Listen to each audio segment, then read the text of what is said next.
raw potential still, right? Like this is a guy that's coming off. He won the MVP. He won the Rookie of the Year. He's like a two-time All-Star. He won the World Series MVP.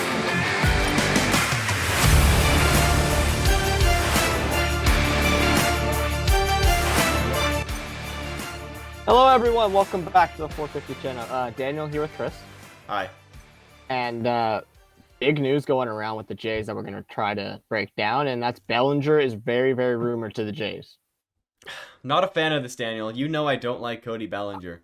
I don't know. I'm on the opposite end of it. I think it would be a great move, and we're going to talk about it in this video. But before we start, make sure you guys hit that like button as well as hit the subscribe button down below.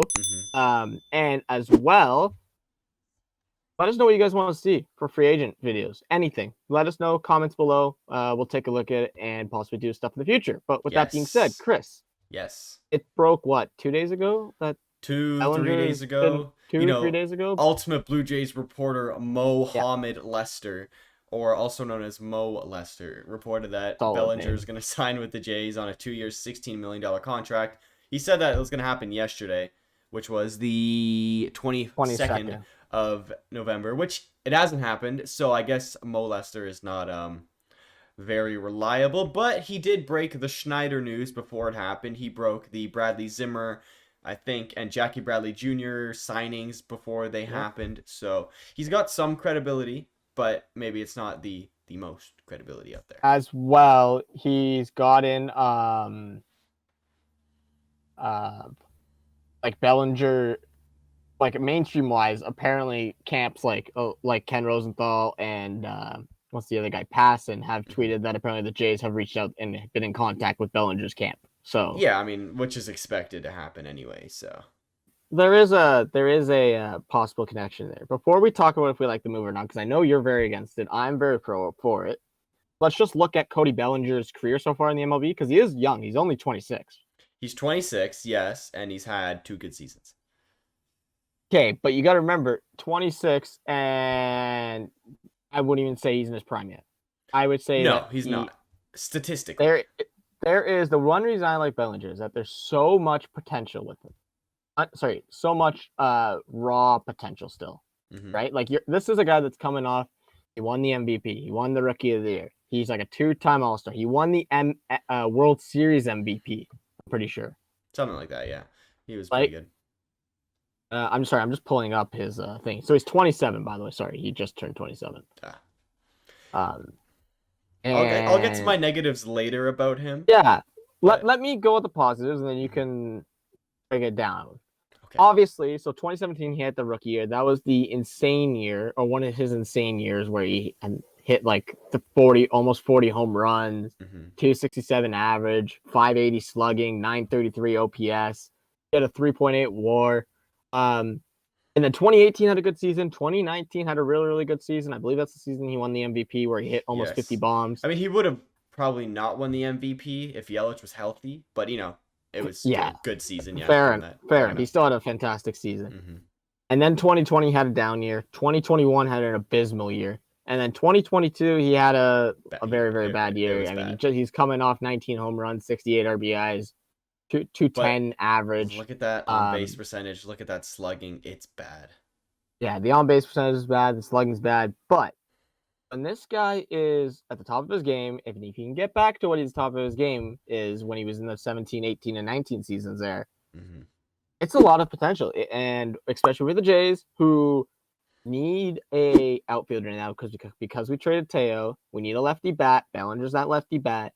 As well, his defense is very good. Let's be real. His defense has not dropped since the start of his career. No, he won a Gold Glove in his career, I believe, or maybe twice as a center fielder, which is pretty good. Yeah, and we do need a center fielder, so that you're gonna get that. Plus, I mean, he's gonna be in, and he was already in a stacked lineup in LA, but he's gonna get into another stacked lineup who could protect him, and as well as on this deal of if it is rumored at 2 years and 16 million, right? With averages out to 8 million a year. I mean, that's cheaper than we got Marcus Semien, who had a down year, and then we all saw what happened with Marcus Semien. Yeah, it's a fair point to say, except that Marcus Semien came into that season injured the season before, sort of with the 2020 season. It's COVID, whatever. Can't really. I don't take anything really from that Yeah, 2020 that season. COVID season is a write-off for me, to Yeah, be no, honest. like I mean, except Kirk doing good because that was awesome. But Yeah. um, Semyon came into 2021 completely healthy, and he had a very good season to show for that.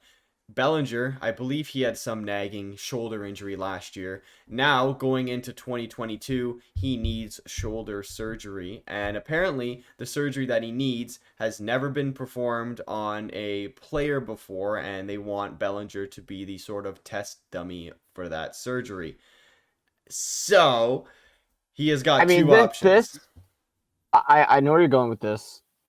I'll let you finish. Sorry, you finish Yeah. with what you're saying, So, and then I'll make my point. Buddy's got two options. One, he can play through whatever shoulder pain he's got, go and take all the painkillers he wants, and probably perform like he did last year, which was garbage. Or he can sign with the Jays, I guess, whatever he wants to do, get that surgery, maybe recover from it, and potentially go back to what he was in like 2019. I just don't think it's worth the risk, especially when there's other free agents out there like Nimmo, Michael Conforto, or other guys that can do the exact same thing that Bellinger can do when he's injured, pretty much. I get that totally. Mm-hmm. I don't know about the injury because I just did a quick Google, so I didn't see anything about the shoulder injury. The only one I saw was the one from the World Series there, where he like dislocated his shoulder being dumb. Um, Yeah. but say he is injured, whatever. This seems like a lot like the situation that if you follow other sports, you would follow with Jack Eichel in Buffalo, Seriously, where it's like the exact same thing. Buffalo didn't want to do the surgery on him.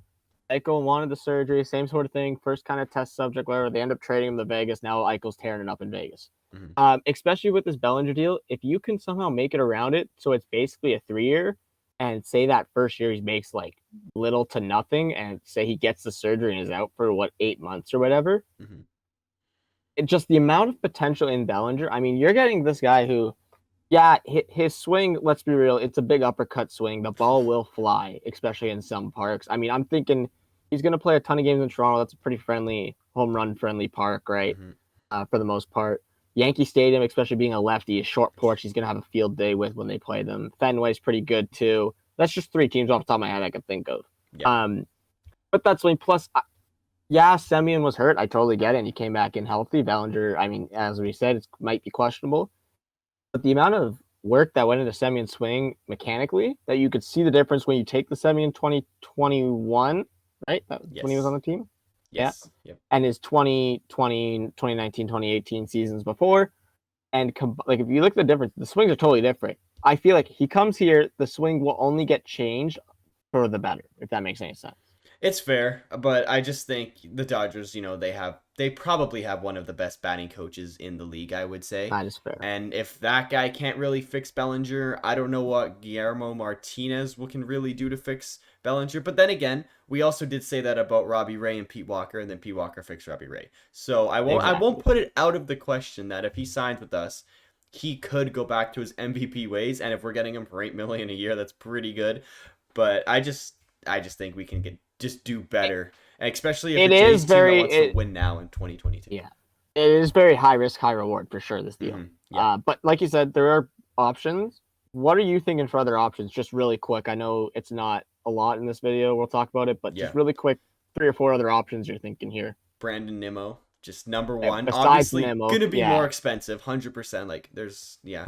Apparently Jays are rumored in on Kevin Kiermaier right now as like a fourth backup outfielder. Just basically defense. He can't hit anymore. Yeah, and he's a lefty. He could probably bunt or something. Yeah, he's fast. He's really fast, actually.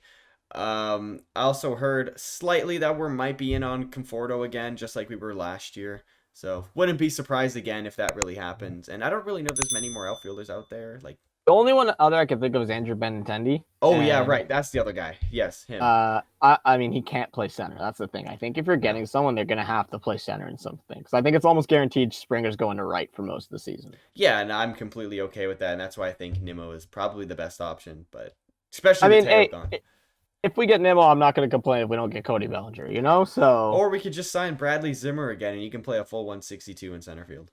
Oh yeah, Bradley Zimmer. You know what? Screw it. Bring back the goat Kevin Pillar. He can man that outfield. Oh yeah, he can play Oh center yeah. field like nobody else. Exactly. But with that being said, I think that's a good place to wrap it up. Chris, make Hmm. sure everyone hits the like button, hit the subscribe button down below. We're going to be bringing you more free agent content, as well as drop any comments that you want to see for future content, any Hmm. topics. We're very open to discussing stuff. Yep. As we're going to both, well, I'm going on Christmas break, and Chris is always free in the afternoon. So we have lots of time to record Most of the time. most of the time. And with that being said, we'll see you guys all later. Goodbye.